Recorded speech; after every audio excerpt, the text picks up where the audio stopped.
Welcome, everyone. We're so happy to have you here.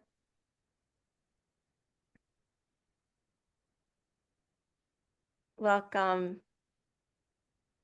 I'm Jennifer Franklin, the program director of the Hudson Valley Writers Center.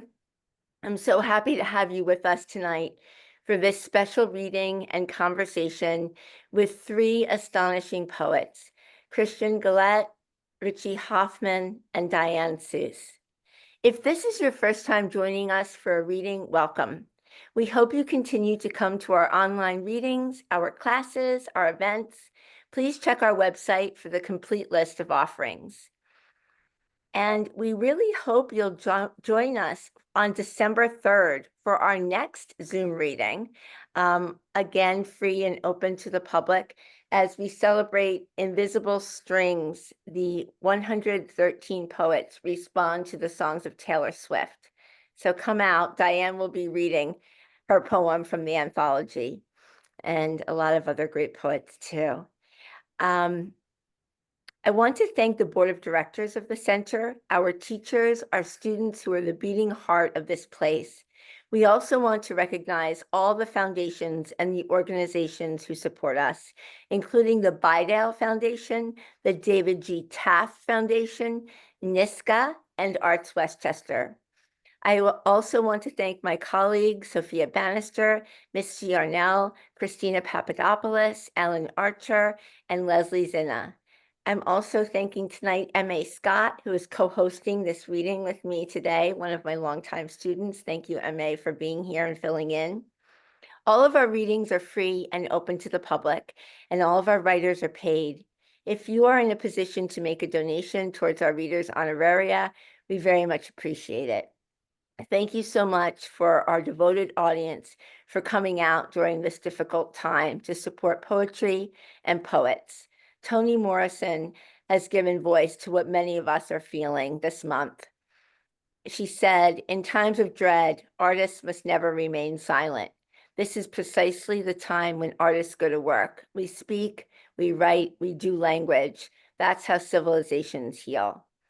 And it's a real honor for me to have these three poets here. When they wrote to me and asked for this Zoom reading, I was so excited. We love all of our writers who read for us, but it's rare for me to know all three who read together. And these are three writers I've loved their work for a really long time. And as everyone knows, Diane is such a guardian angel of poets and poetry, and so supportive and generous. Richie teaches for the Hudson Valley Writers Center, and all the students absolutely love him. Rich gave me his book for Christmas when it came out in hardcover. Now it's out in paperback. Yesterday, Diane's book came out in paperback, and we're also excited about Christian's debut collection that has gotten so much acclaim already, and it just came out recently. So we're really particularly excited for this reading. Christian Gullette is the author of the debut poetry collection, Coachella Elegy, winner of the 2023 Trio House Press Trio Award, and included in the 2024 must-read lists by LitHub, Electric Lit, Alta, and Debutiful. His poems have appeared in the Washington Post, the American Poetry Review, Kenyon Review, Poem a Day from Academy of American Poets, and the Yale Review. He completed his Ph.D. in Scandinavian Languages and Literatures at the University of California, Berkeley.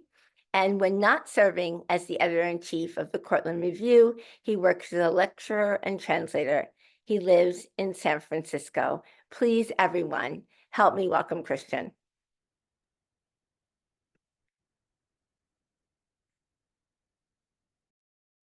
Hello, everyone. Can everyone hear me okay? What a joy it is to look out and see everyone here. Thank you all so very much for tuning in on a Wednesday evening. This means so much to me to see so many friends and family. It's truly a joy.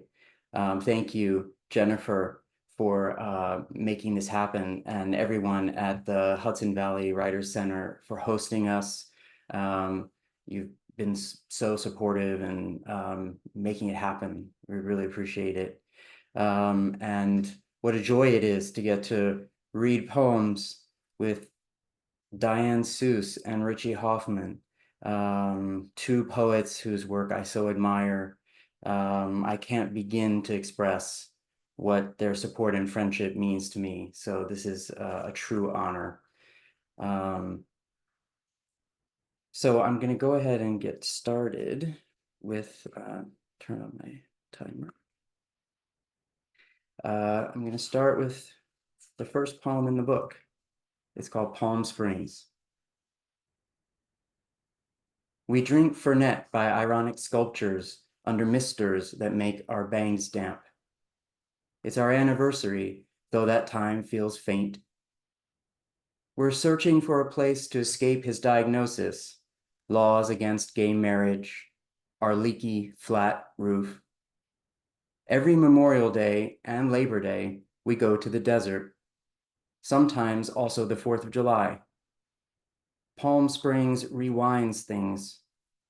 We almost buy that mid-century chair, proud of our rule that love for it needs to be immediate. At the Parker, a guy with a calf tattoo brings drinks. You can ask for anything here. We toast to another year without cancer.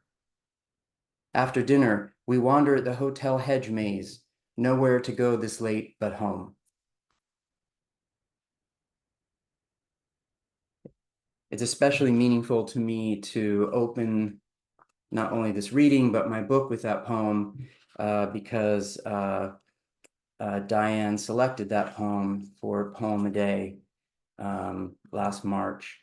And it was a really pivotal moment for me because this book used to be very different before then. Only the elegies in it remain from a previous manuscript. And it was, I sent this poem, Palm Springs, in the back of a packet with many of the older poems. And Diane wrote me a few minutes later and was like, where is this from? And why are there not more of these? And so I thank you for that. This next poem is called Quake. He reclines on his elbows beside the pool, says they should abolish the filibuster. Fatigue, he says. This is what they want. The water is untroubled after last night's tremor, the epicenter somewhere beyond the highway. The world is coming apart. Fire in the mountains. He's next to me. Depthless water, his body uncovered. Our drinks sweat under the umbrella and the fruit trees. That evening, another tremor. We return to the Airbnb to find oranges in the still warm pool.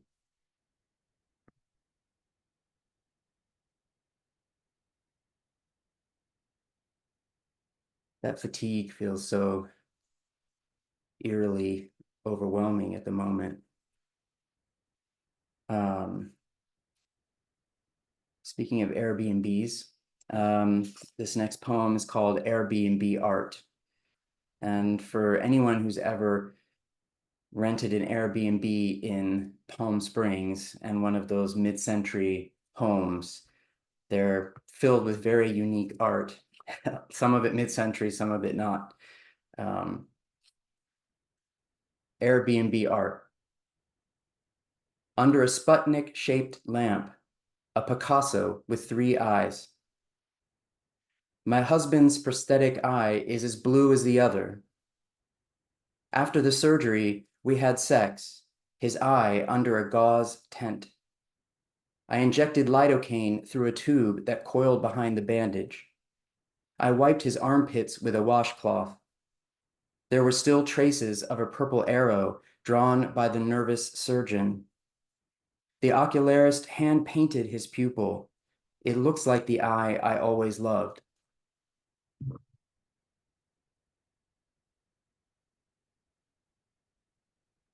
This next poem is the title poem of my book called Coachella Elegy. And it's one of 6 elegies that punctuate the book. And they are actually all the poems sort of from the previous manuscript here as their own sort of echoes. And this one is dedicated to my brother Jeremy, who we lost a long time ago. And it was originally a poem that I had set out to write during the pandemic. And the first one I wrote about Palm Springs, that was supposed to be sort of a very happy poem, celebrating this place we go to for rejuvenation and to feel alive. And I had forgotten that it was the anniversary of my brother's death, but I had done that the year before, and I had set a notification in my phone the previous year to remind me, and I had still forgotten. Coachella Elegy. Somewhere there's music. We drive by Coachella to the Salton Sea, a sea as dead as Salt Lake. My phone buzzes. It's the anniversary of my brother's death. There are no reeds as there are at Cana, and this water will not become wine. Shorebirds drink it, not because they love the world, but because there's a magnet in it. Is that freedom, this wandering? There's a forgotten swing set submerged in this sea. Young people who once swayed on it still exist. Salt, I float in it, wanting to be held up.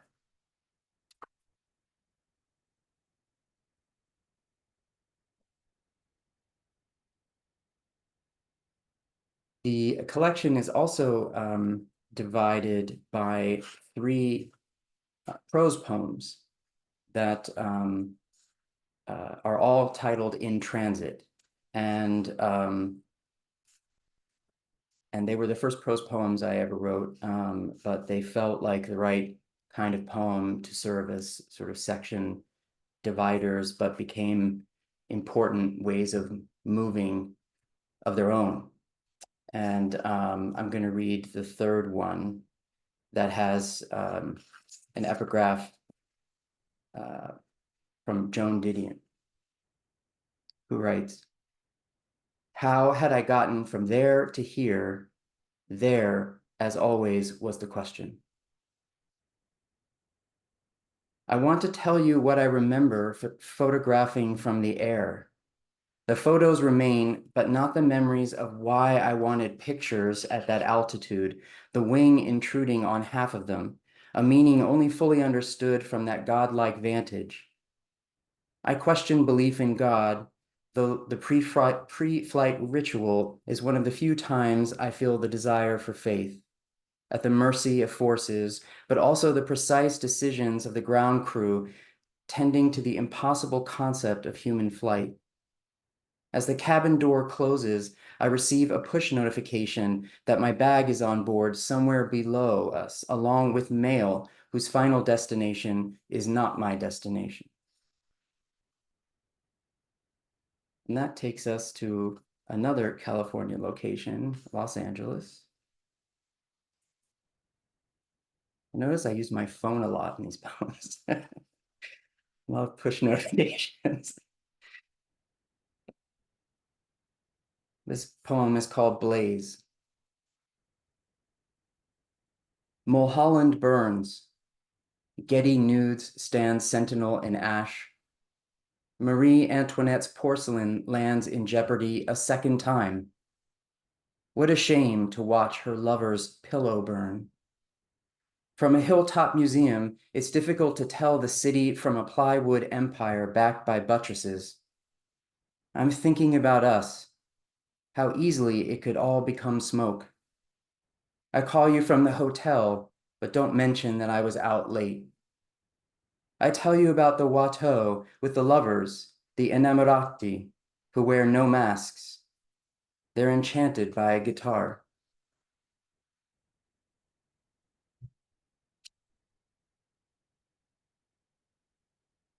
This next poem, I haven't actually read before from the book, and it is actually maybe one of the oldest in it.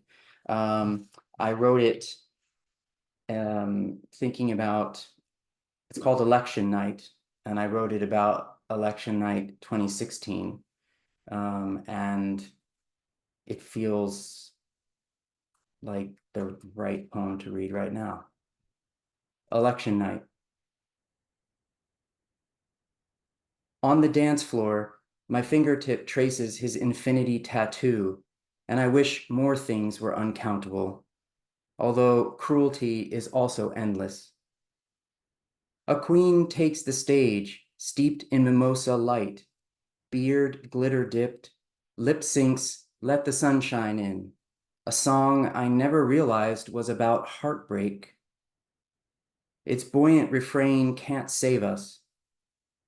In a poster over the bar, Warhol's Marilyn scans the room through antifreeze eyeshadow. The guys look like they're somewhere else too. That was also my homage to a legendary San Francisco bar called The Stud, where I saw that performance. And the original Stud closed, thankfully reopened in a new location, but there was nothing like the original one.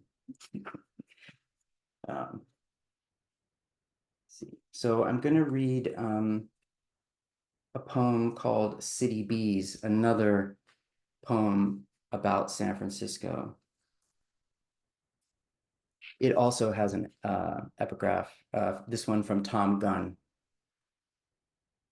But of all the embodiments ever built, I'd only return to one, for the sexual New Jerusalem was by far the greatest fun. People buy artisanal honey near the Rainbow Crosswalk. Men are all working on balance inside a gym. I translate a Swedish cookbook that says we should eat for wellness. If you don't use new vocabulary at least 3 times, it vanishes.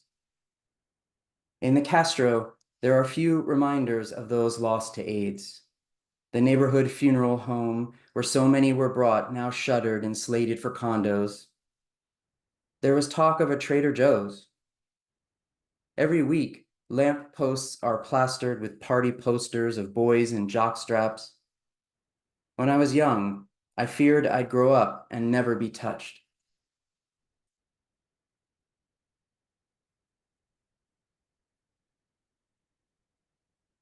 These next, I'm going to read 2 elegies and then 2 more poems after that.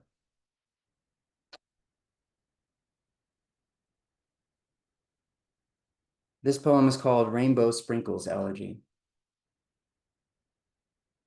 Because he can, my brother eats an entire bowl of rainbow sprinkles from the toppings bar. No ice cream. The menu is a giant cow on the wall.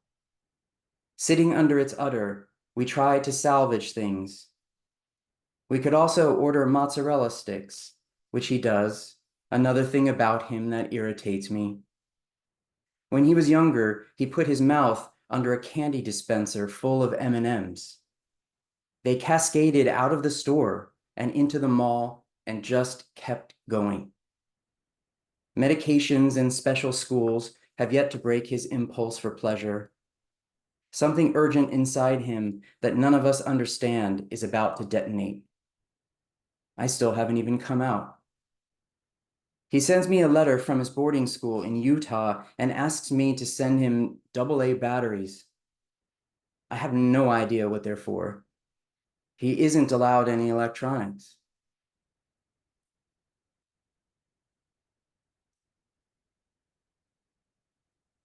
So I'm going to end with some love poems.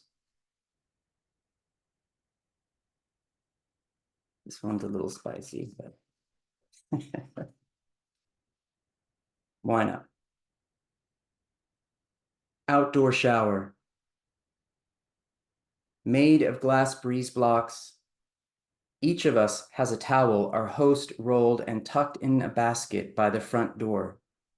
On the back of a postcard, he wrote, "Welcome." So many have been welcomed here.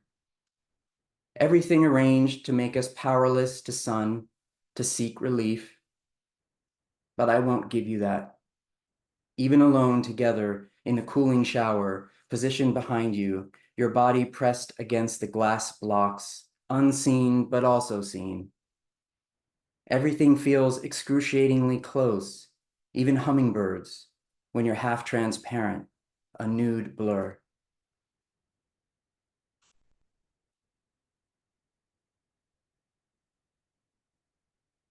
And this last poem I'm going to read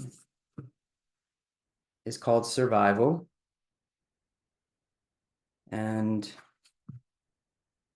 once again, thank you everyone for being here.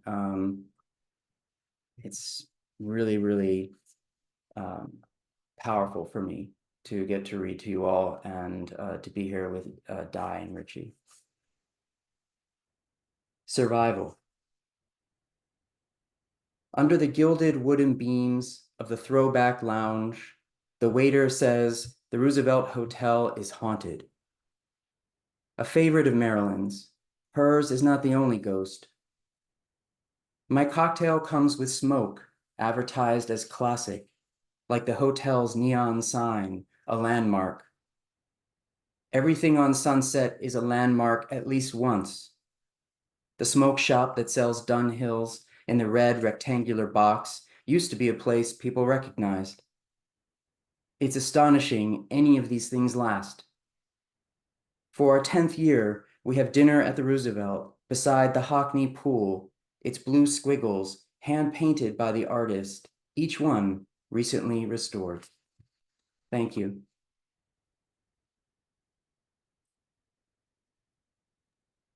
Thank you so much. You read your work so well, too. It was such a gorgeous reading. So moving.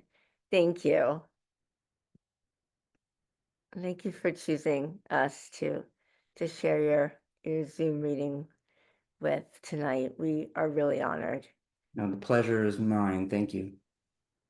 Richie Hofmann is the author of 2 books of poems, 100 Lovers, published by Knopf in 2022 and recently out in paperback, and Second Empire from Alice James Books in 2015. His poetry has appeared recently in the Paris Review, the New Yorker Poetry, the Yale Review, and he has been honored with the Ruth, Lilly, and Wallace Stegner Fellowships. He teaches at the University of Chicago. He is a wonderful teacher for our students at the Hudson Valley Writers Center as well, to sold-out classes all the time. And his book is one of the most beautiful, and you will know if you see it, the titles are in masculine lavender. So please, everyone, help me welcome Richie Hofmann.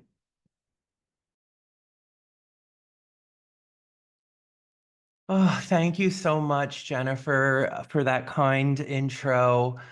And just for all you do, making a space like this. More and more, it's what I crave. And I just never thought when we started out teaching on Zoom as a necessity that it would become such a gathering that would mean so much to me, and to whom, through whom I'd be introduced to so many incredible poets and friends. And just, I really appreciate how you make this space accessible and populate it with loving, wonderful people.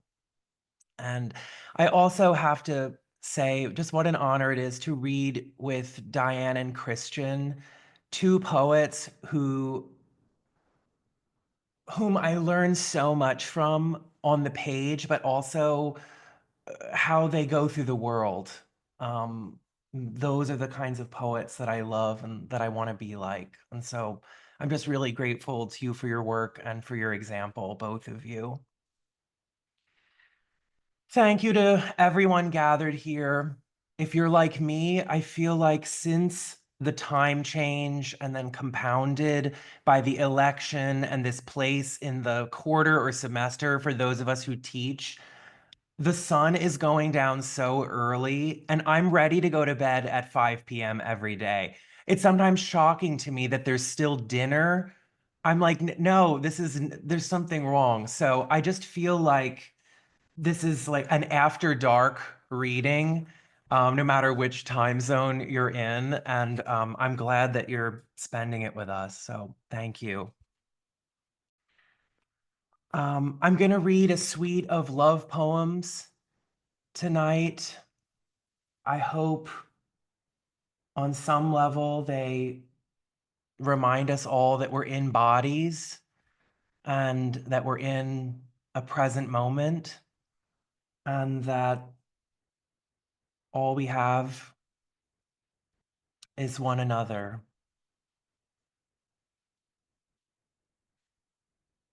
I'll first read from my new book, 100 Lovers, and then I brought two new poems as well to end with. History of Pleasure.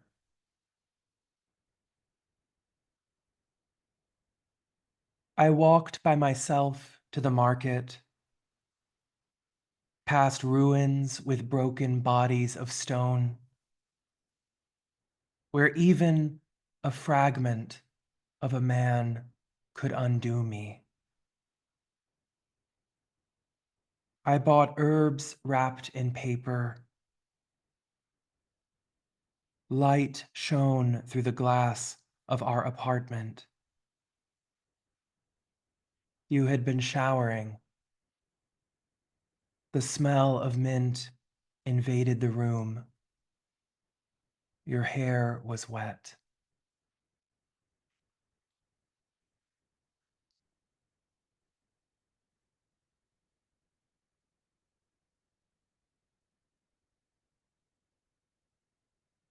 Pink room. We are contemporaries, born in the worst plague year for our kind. It is May. Locust shells in the screen doors. The surf is thick with ash.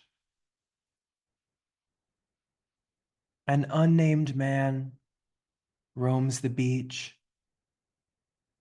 looking for a place deep inside himself, like a room lined in silk.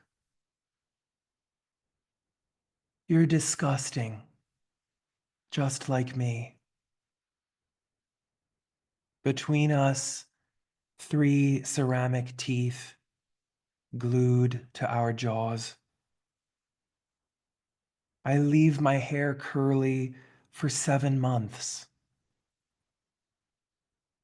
I love you because you can't be destroyed by love. We are immune to one another. My off-the-cuff Tennyson. Your fingers tearing the metal strings of a guitar. We stop wearing underwear. Spring lays its dust over everything.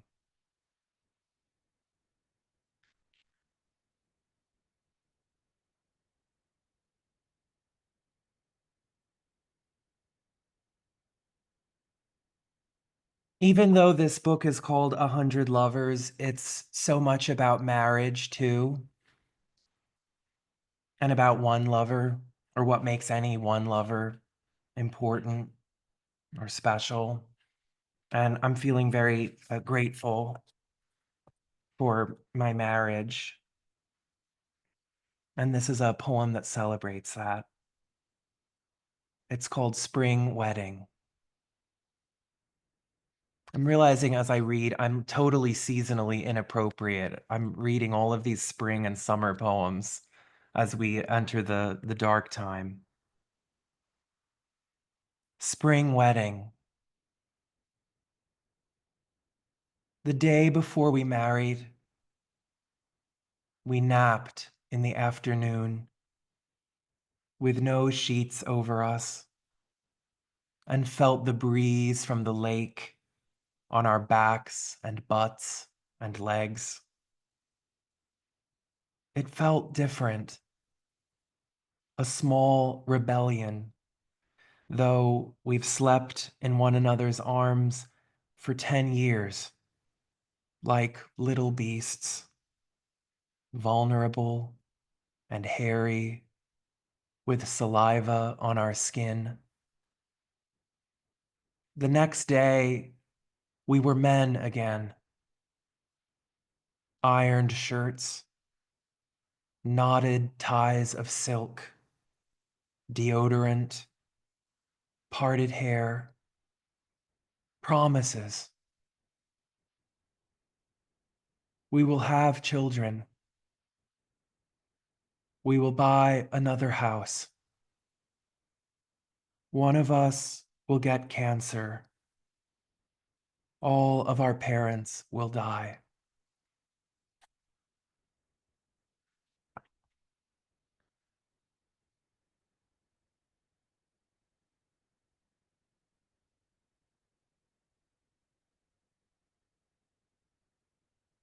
This is a poem about falling in love with a singer. Not recommended.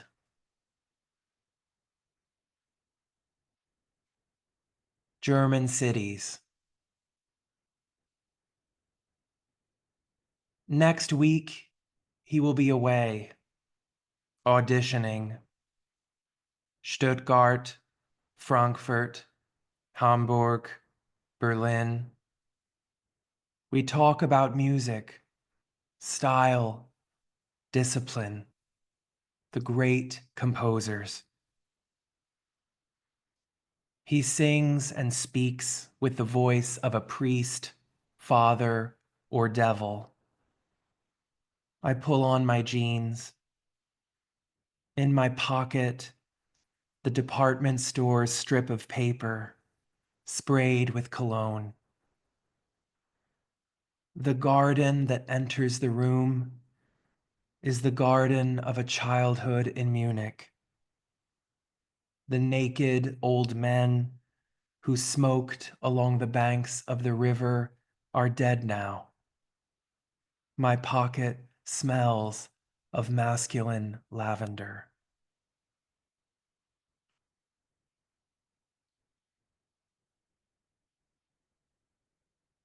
When I was putting this book together, I had a lot of assistance from my mentor, Louise Glick, now no longer with us.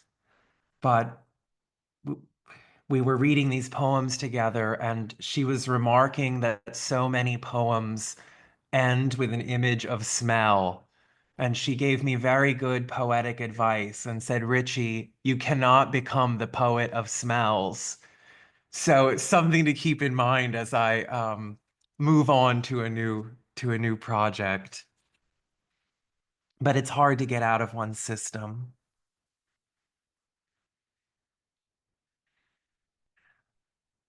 This next poem is very crude, but also educational and based on a true story from the history of my schooling about Aesop's fables. You think you know these fables, and they're all very charming stories about frogs, but they're also deeply dark and full of just crazy things that I've never forgotten. And still, as you can see in the poem, I'm processing to this day. This is called The Fables. In school, we read a ridiculous story by Aesop, one not involving wise or foolish animals or insects, but one in which a god allocates emotions to parts of the body, intellect to the mind, love to the heart, etc., etc., until only the asshole is left, to which the god assigns shame. Understandably, shame is unhappy with the accommodations, but it's too late. Shame curses. If Eros should ever seek to occupy that place, I will leave the body for good. This is why homosexuals have no shame, according to Aesop or one of his Victorian translators. According to me, this is why there is no moral order to my sexual imagination, and why, praising my looks and hair and white flesh as I lie with you, then falling silent for days at a time, you really are the master of my pain.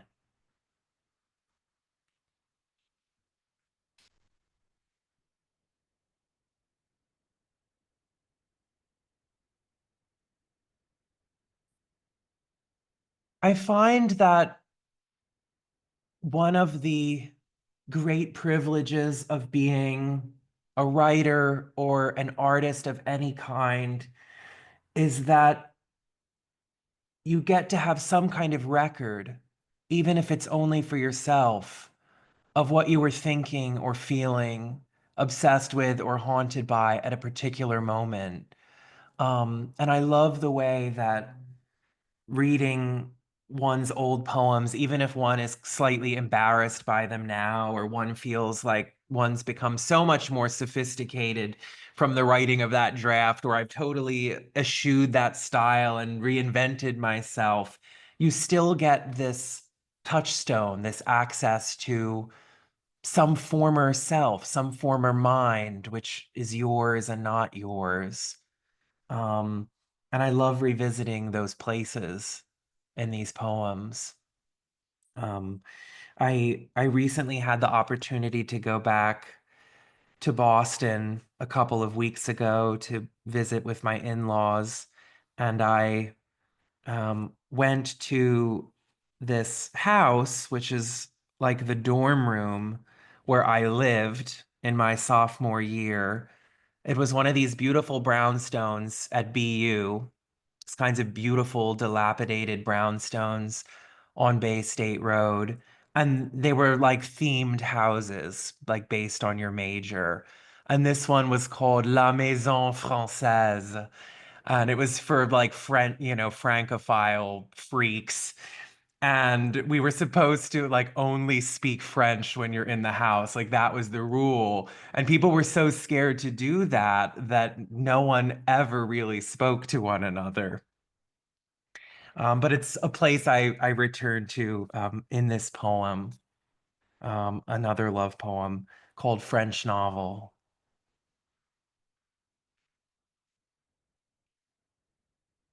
You were my second lover. You had dark eyes and hair like a painting of a man. We lay on our stomachs, reading books in your bed. I emailed my professor. I will be absent from French Novel due to sickness. You put on some piano music. Even though it was winter, we had to keep the window open day and night.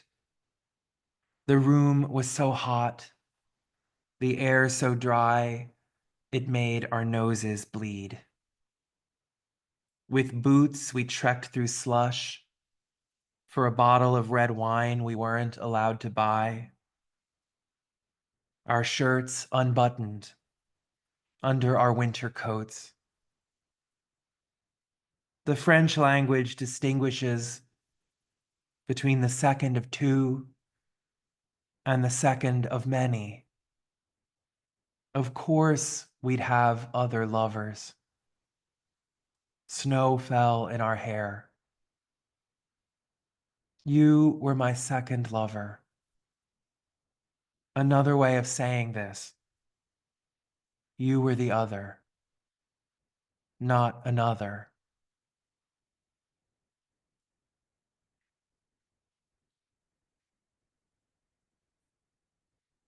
I think to finish, I'll read some poems from my next book, in which I kind of realized that I didn't write a lot about my childhood, or really childhood or growing up much. Most of my wounds are in the sphere of, erotic self-destruction.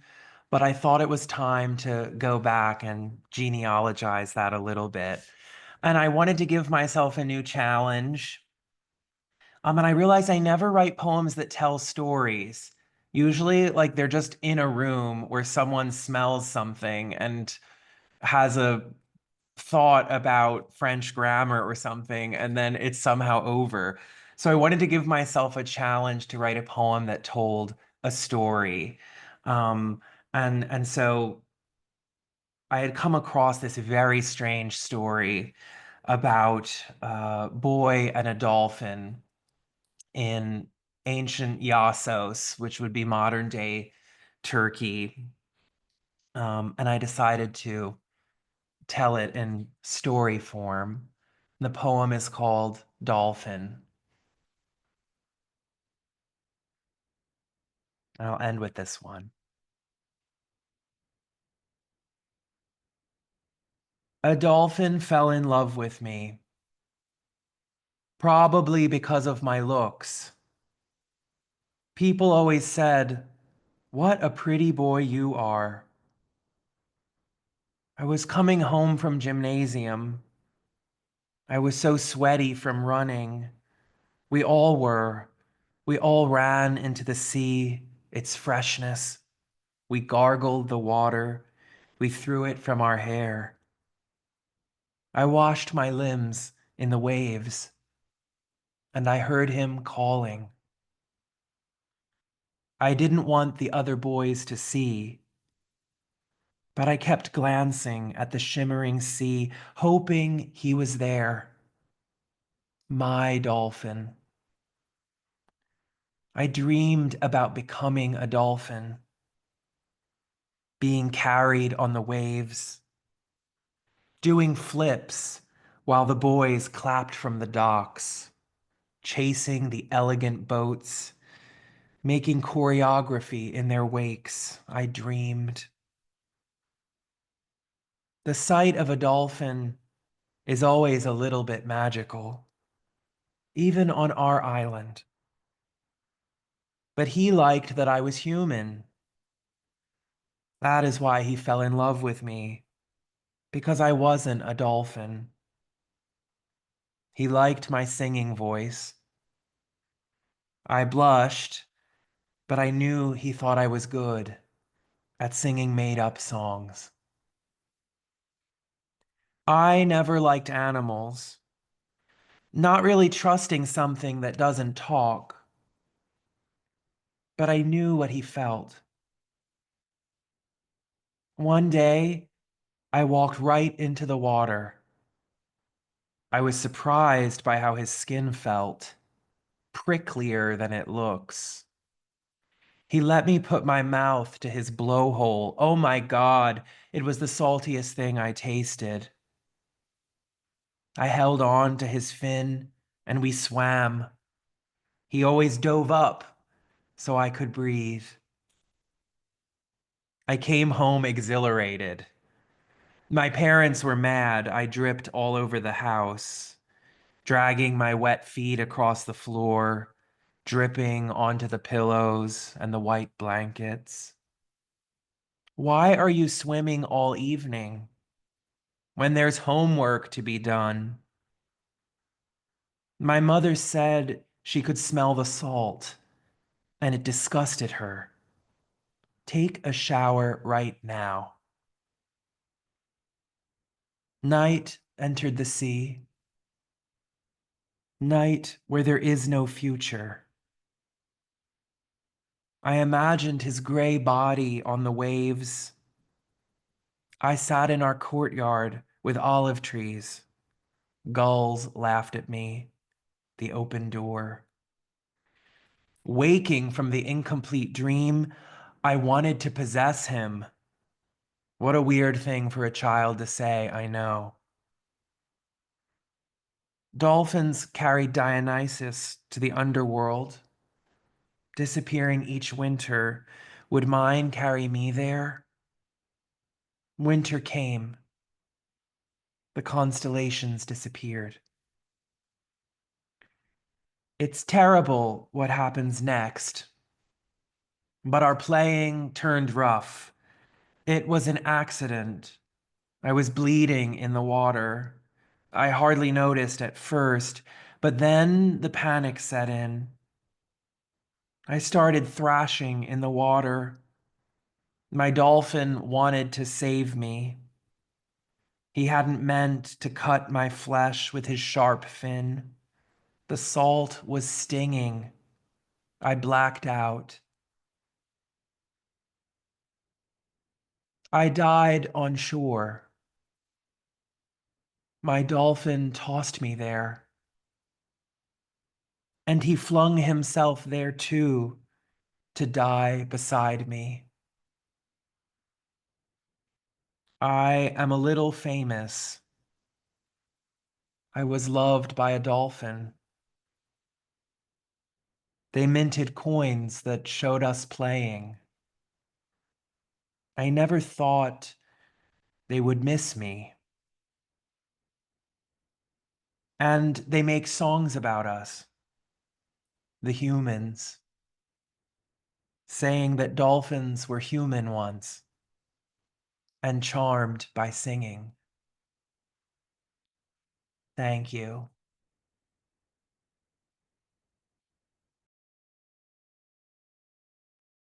Wow, thank you so much, Richie. That was really fantastic. What a treat it is for us all to hear the three of you reading your work tonight. Everyone is writing about this in the chat and how warm and welcoming you all are to this audience. We really appreciate it. Thank you for that gorgeous reading. Everyone, please get their books if you don't already have them. Everything's out in paperback now, so you can get them. And Di has an audiobook too out right now. Thank you so much. What a dream it must have been to work with Louise Glick. One of the great regrets of my life that I will never get to do that, but you'll have to teach all of us for, for her. Keep teaching us her brilliance. Thank you, Richie. Now we have Diane Seuss. Diane Seuss is the author of 6 books of poetry, including modern poetry, finalist for the National Book Award, Frank Sonnets, winner of the Pulitzer Prize, the National Book Critics Circle Award, the Los Angeles Times Book Prize, and the PEN/Faulkner Prize, and Still Life with 2 Dead Peacocks and a Girl, finalist for the National Book Critics Circle Award and the Los Angeles Times Book Prize, Four-Legged Girl, a finalist for the Pulitzer Prize. She was a 2020 Guggenheim Fellow, and in 2021, she received the John Updike Award from the American Academy of Arts and Letters. She lives in rural Michigan. She will be teaching a master craft class in our brand new series at the Hudson Valley Writers Center. They'll take place once a month, starting in January. We'll start with Dorian Lux, February with Alpha Michael Weaver, March with Gregory Pardlow, April with Jane Hirschfield, and ending with Di in May. Please, everyone, help me welcome the legend, Diane Seuss. Thank you. Thank you so much, dear Jennifer, dear one. Oh God. Well, as always, I want to thank Jennifer for her amazing gift for pulling all this together and bringing us all together. And thanks, M.A. Scott, for helping out tonight and making the tech seamless. The Hudson Valley Writers Center, which so many of us appreciate, both as teachers and students. I want to thank Christian and Richie for thinking to include me in their reading. I'm so moved and appreciative. Thank you. It was so great to be able to sit back and listen to you. Your work sustains me, as does your kindness and gentleness and your good hair.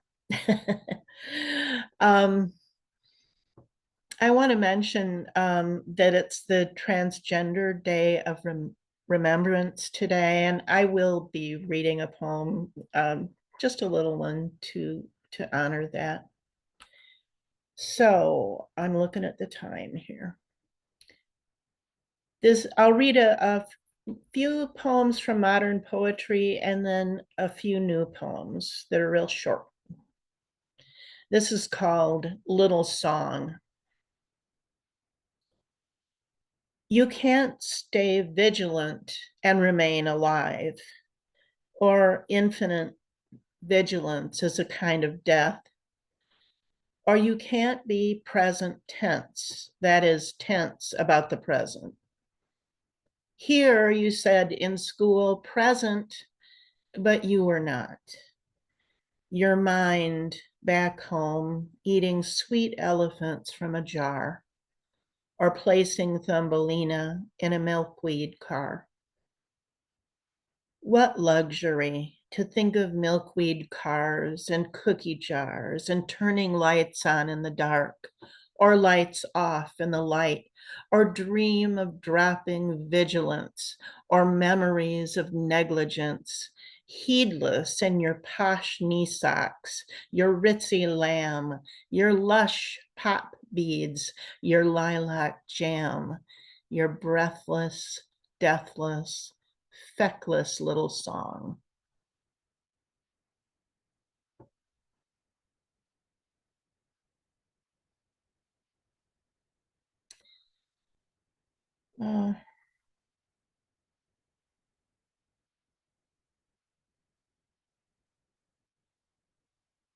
This is called Threnody.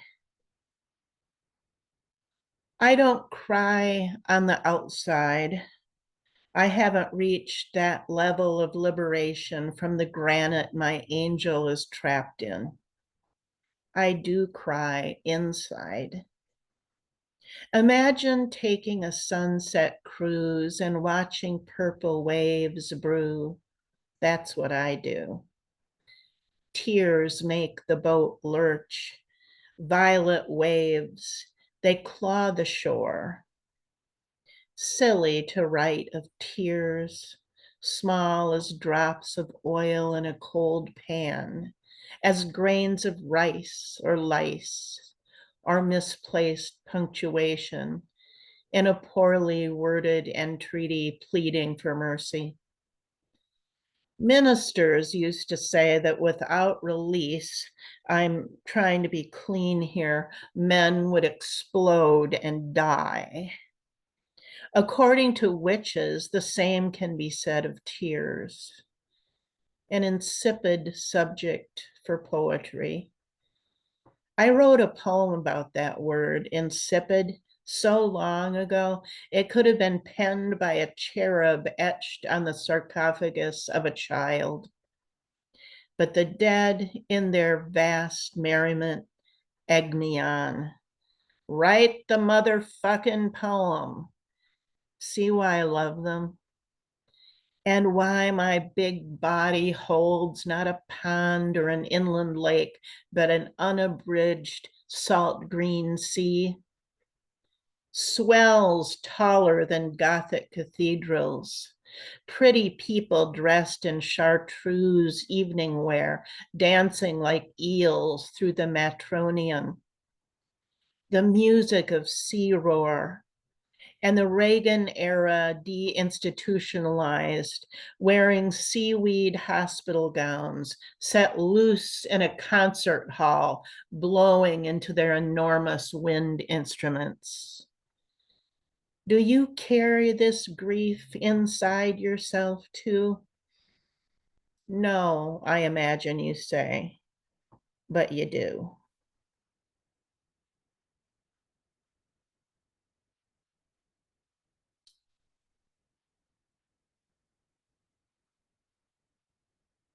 I don't read this one often, but it's kind of simple.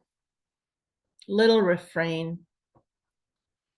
More and more, I am surrounded by it, the mind and face of it, the school and cult of it. I once found it mysterious. What's in the casket, you know? What's in grandma's basket? In my skull, I'd narrate their heartache trapped inside the box. Open your mouth, here's some cream, you know? And when I slept, they populated like wasps do underpants on the line, my dreams. Its exoticized velvets aren't exotic. Its silks aren't silk. The skull stains the rayon pillow. That's as far as it goes. Someone is not knocking to get out, only melting into the woodwork, you know. At this late date, I yearn for its opposite. Honey, streaming combs, greenery, some sort of flowering vine climbing a small dead chair.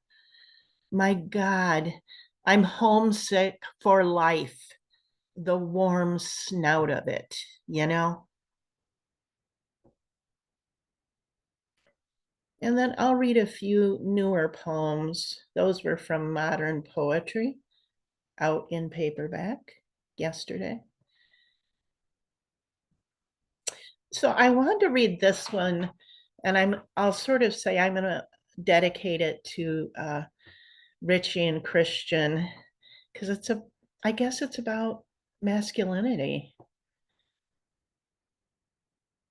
The title, so my new poems have big titles. And this big title is Everybody Looked Like a Businessman Back Then, even Edward Hopper, especially Wallace Stevens.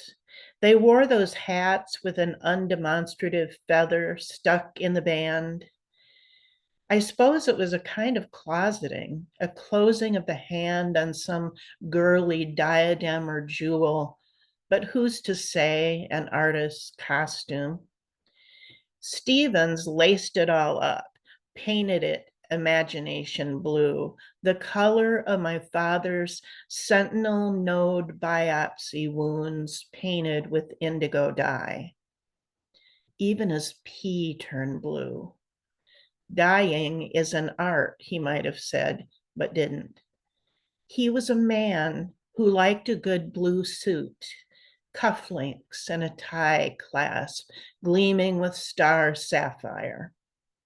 He liked knowing he had an actual job, snapdragons, divining rods made from coat hangers, a cracker box, a shoe shine kit, a fox fur shaving brush, a styptic stick to impede the masculine bleed.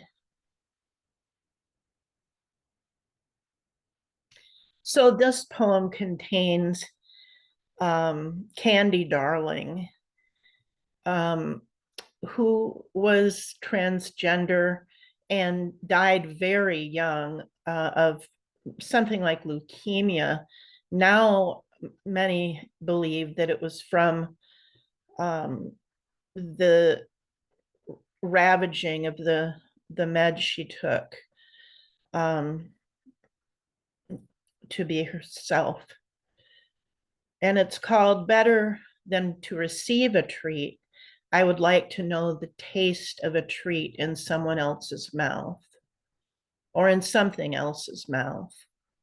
The musk of a shrew in a snake's jaw, the scales of a snake under the bobcat's fangs, the polio vaccine saturated sugar cube melting away in a kid's mouth, What glee to receive on a 6-faced, 12-edged, convex polyhedron sweetness, not a needle in the ass.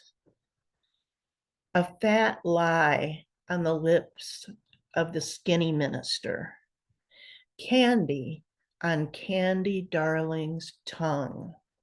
The stick of a blow pop wedged in the gap between her teeth as she walked in her tall heels into the DeVerne School of Cosmetology. So young on her deathbed. Oh, her hair matched the yellow-white pillow, and in her mouth, a marshmallow.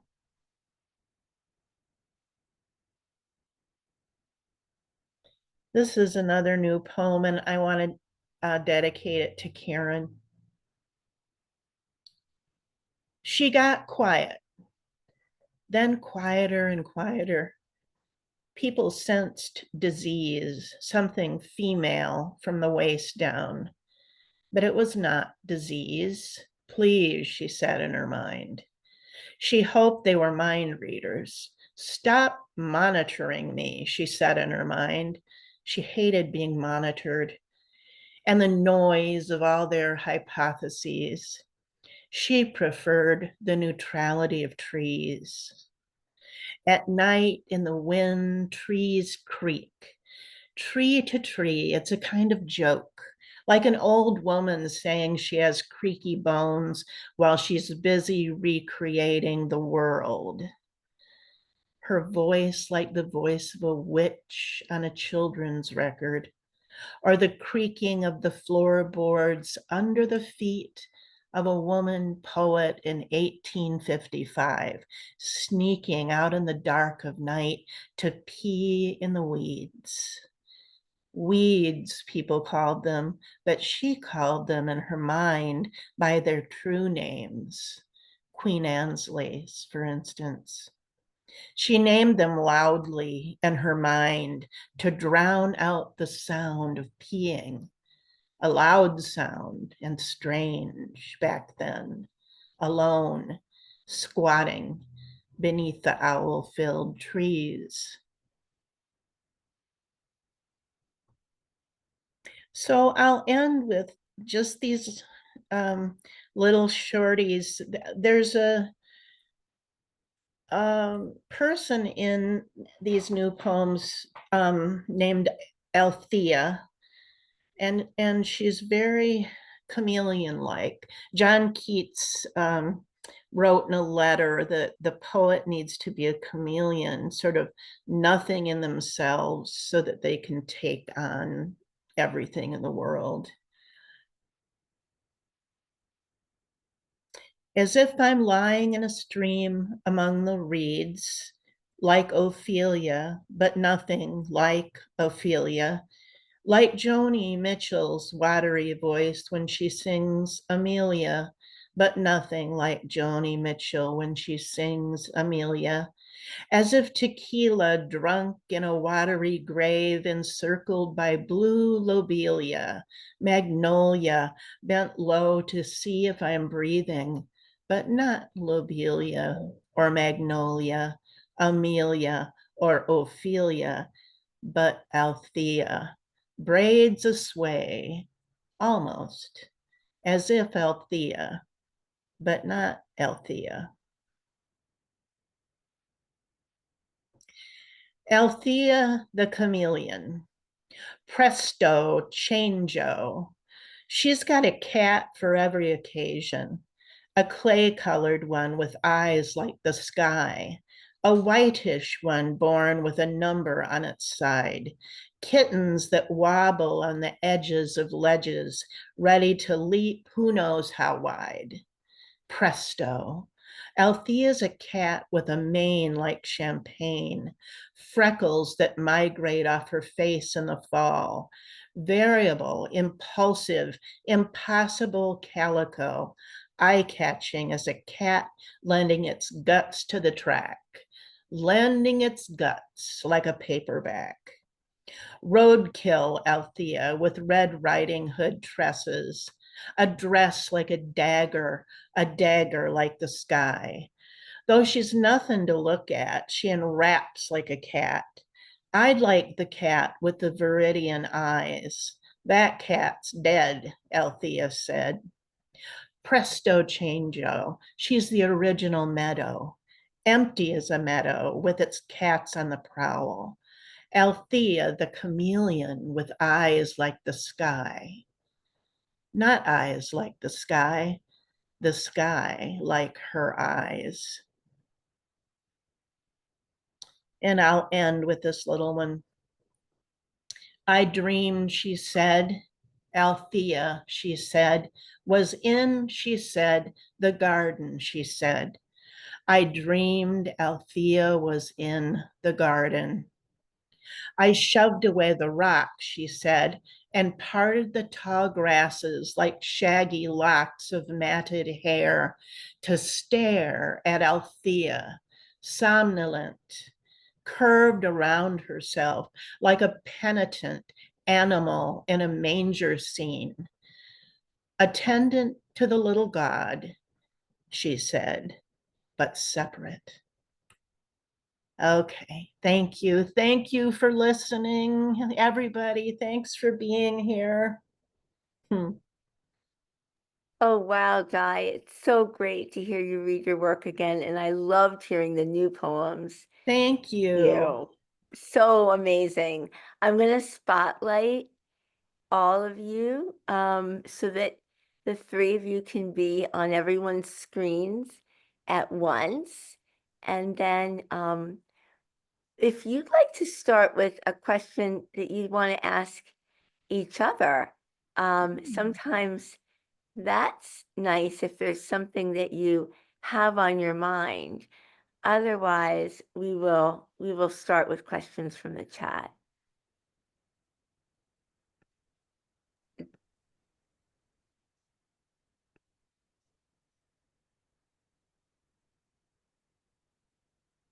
We always like to ask for the students who are here, who are working on their first collections, what advice do you have for emerging writers?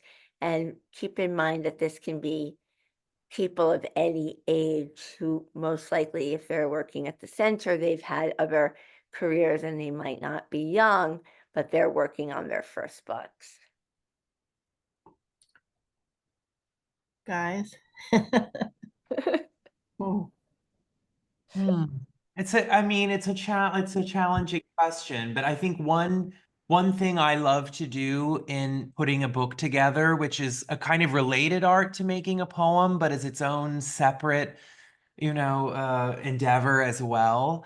I think my advice is to cut as much as you possibly can. See what's left. See like how kind of vital and enticing you can make the core of the book. Like I always get very emotionally attached to things, and then when I throw them out, I never end up missing them. I've never like mourned them once I've cut them. So to be bold and brave. That's one thing I'd say.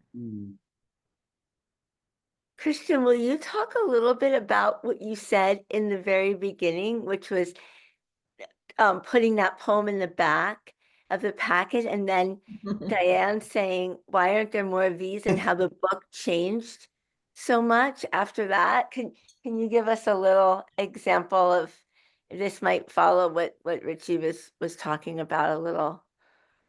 Yeah, actually, when Richie was just speaking, that it made me think of that and the idea of like taking risks, and that I had been writing all of these Palm Springs poems and showing them to Richie every week for our weekly workshop sessions, which kept me going before the pandemic and before and after. But I got in my own head a little bit about, and frankly, I can remember saying to myself, who would want to read this or hear about this? And I can imagine that there are a lot of emerging writers who maybe have heard themselves say something similar, and it takes both some will to keep going and say, but I'm going to put that on the page and put that out there anyway and keep putting it out there. And also it takes community. And in my case, I was very lucky to have a really strong community of writers supporting me, including Richie and Diane, who, you know, it was the sort of push I needed to take a risk, was in a way to have put so many of those other poems, not that I was hiding behind them, but that I think out of grief, didn't realize that I was afraid to let them go, as Richie said, and that it was almost as if sort of Diane had called my attention a little bit to like, think, you know, maybe there's a reason I've moved in this direction. Maybe part of understanding grief was understanding how I was actually afraid to kind of say goodbye in some ways in my own poetry. And also, I think the last thing I'll say about it is that I think some of those Palm Springs poems were moving me in a place that was very open-ended. I didn't know what I wanted to say about grief or what it quote unquote meant. And sometimes it's advice too that I might give to writers finding their voice, finding their footing is trust your instinct not to have to know and understand and know what, you know, have it all wrapped up in a poem. Actually, it was that was the final freedom was, oh, in these newer poems, I kind of let emotion do it for me. Yeah, I think all of that is really good, you guys. I think having, you know, what you're both saying, you arrived at, I would guess, yes, in community, but also giving yourselves solitude. And so I would just suggest to any writer, including writers who are working on their first books, to consult the interior. You know, there's so much noise, and you know, I guess I feel fortunate that I've been able to be led by my interior. And, you know, each poem and each book, the hope is that it requests a kind of evolution for the writer. Both as, you know, the poems themselves and what making poems can be, but also the writer's own being, soul, whatever you want to call it. Because the poems are sort of placeholders for that process, a larger process, really. So I would just say, allow for solitude, silence even. Yeah, it's no surprise to me that it was during the pandemic and those kinds of forced silences and other kinds of silences that I went somewhere inside myself. You're absolutely right, Diane. Thank you all for those answers. We have a question from J.D. Aesop and asking, since all of you are so good with form, is there a particular form you would like to see have a resurgence or one you are hoping to experiment more with? The limerick, no, kidding. We Patricia Smith made us do limericks in Greece in the summer. You know, villanelles are so hard, so difficult. There aren't very many good ones, but that would be fun to see a resurgence of the villanelle. There's some people writing haibun. Jane Hoffman, for one, is writing haibun. So you can look that up if you don't know what it is, but it's sort of a prose segment that is kind of traditionally about wandering, followed by a haiku or a very brief piece of verse. That's really interesting There's an interesting tension in that form, and it's fun to work with.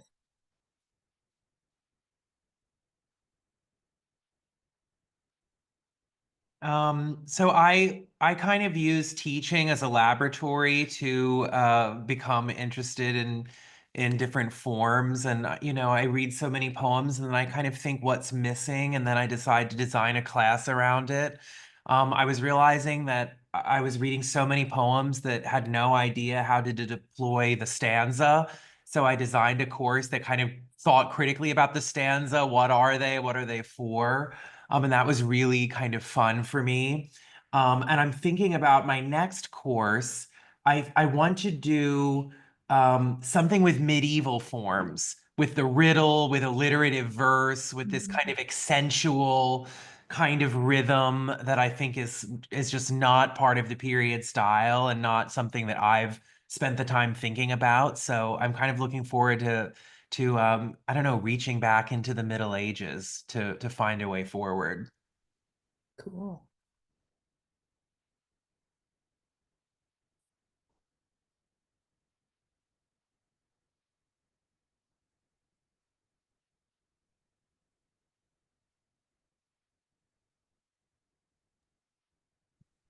Someone asked if Louise Gluck has warned you not to become the poet of smells, what do you want to become the poet of, Richie? Oh, I mean, of eternal memorable sensuousness.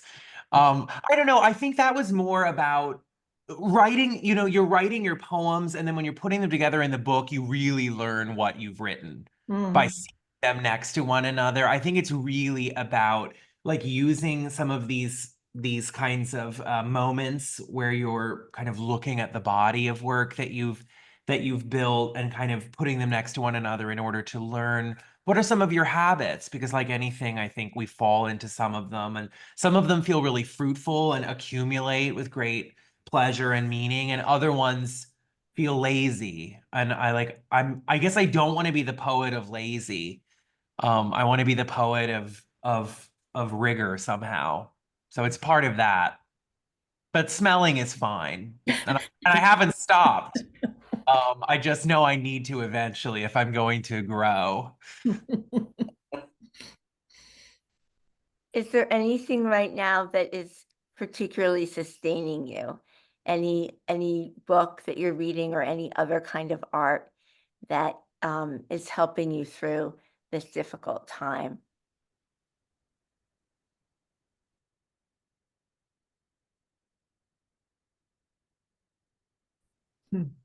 Christian?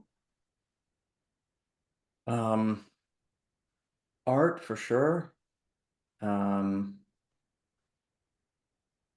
Museums, nature. I've taken my dog to the beach with my husband a couple of times the past few weeks.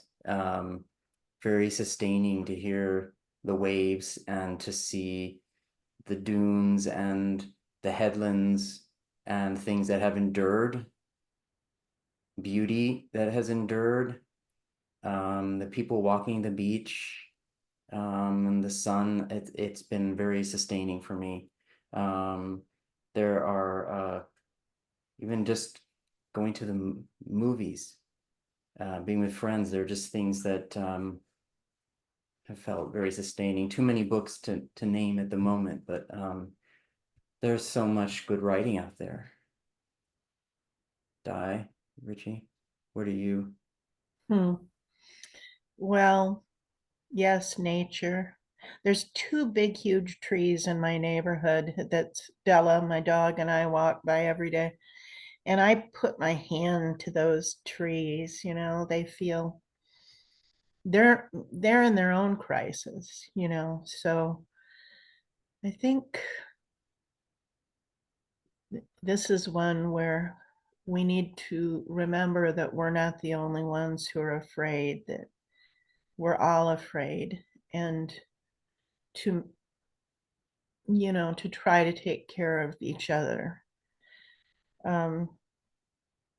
Always visual art for me is sustaining, and reading novels, I like old shit, you know, Madame Bovary, etc.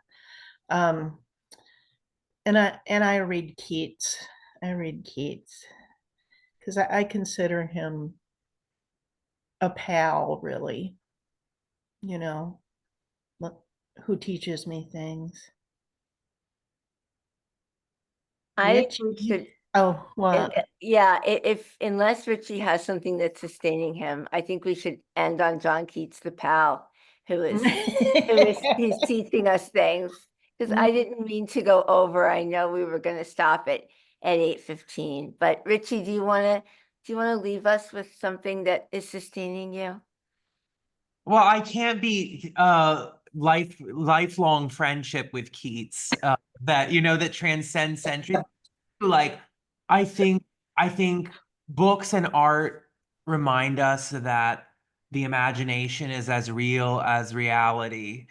And that's sometimes the place where we rest, where we gain energy, and where we live our truths and our lives. So I'm just seconding that.